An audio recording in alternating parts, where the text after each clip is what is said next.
When I first met Rachel, she was the kind of woman who could silence a room just by walking in. Confident, kind, and full of warmth, or at least, that's what I thought. We had been married for 3 years, and I truly believed that our relationship was built on trust and mutual respect. I wasn't the jealous type, and she always said that's what she loved most about me. But everything changed one Friday night when she made a mistake that shattered every illusion I had about our marriage. We were lying in bed after a long week. She was half asleep, her phone buzzing on the nightstand.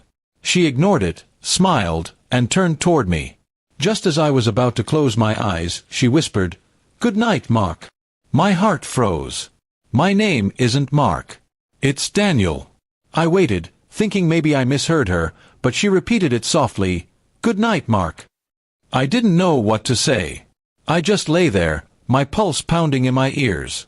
The next morning, I decided to confront her calmly. Over breakfast, I asked, "Who's Mark?" She froze mid-bite, her spoon hovering above her cereal. Her face turned pale, then she laughed awkwardly. "Oh, come on, don't tell me you're jealous," she said. "It just slipped out. Everyone mixes up names sometimes." I tried to stay composed, but my gut told me there was more to it. "So who is he?" I asked again. That's when she rolled her eyes and said the words that burned into my mind. "He's just my ex." "It happens, Daniel. Don't make it a big deal." Her tone was what broke me. Not guilt, not apology, just dismissal. Like it didn't matter. Like I was overreacting for being hurt that my wife called me another man's name in our bed. I said nothing more, just stood up and left for work early. All day, I couldn't focus. The words, "it happens," kept echoing in my head. That evening, I checked her phone.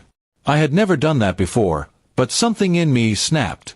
What I found wasn't a message from Mark, but old photos in a hidden folder. Pictures of them together. Vacations, dinners, intimate smiles. The timestamps showed she had backed them up after our marriage. She hadn't let go of him. It was like he still lived in her phone and her thoughts.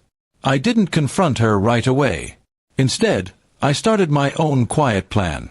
I began gathering small details, her passwords, her social accounts, her routines.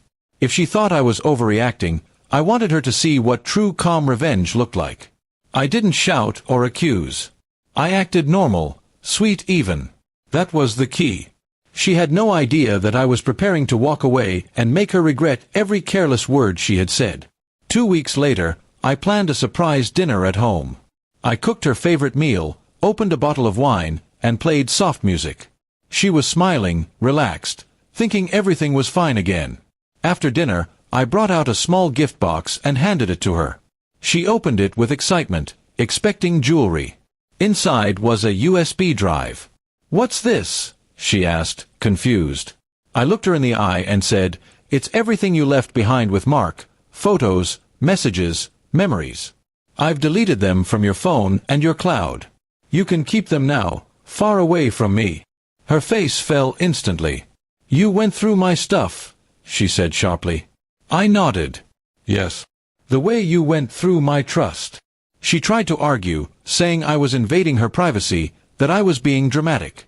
But before she could finish, I handed her an envelope. Inside was a copy of the apartment lease, with her name removed.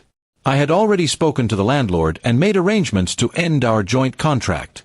My lawyer friend helped me start the separation process quietly. Her expression turned from anger to shock. "You're ending it over a name," she said, almost shouting. I smiled calmly and replied, "No, Rachel. I'm ending it because when you called me his name, you told me everything I needed to know, that he still lives in your head, and I'm just renting space." She tried to stop me, saying she didn't mean it, that she loved me, but her words felt empty. If she really loved me, she wouldn't have brushed it off with, "It happens." Love doesn't mix up names.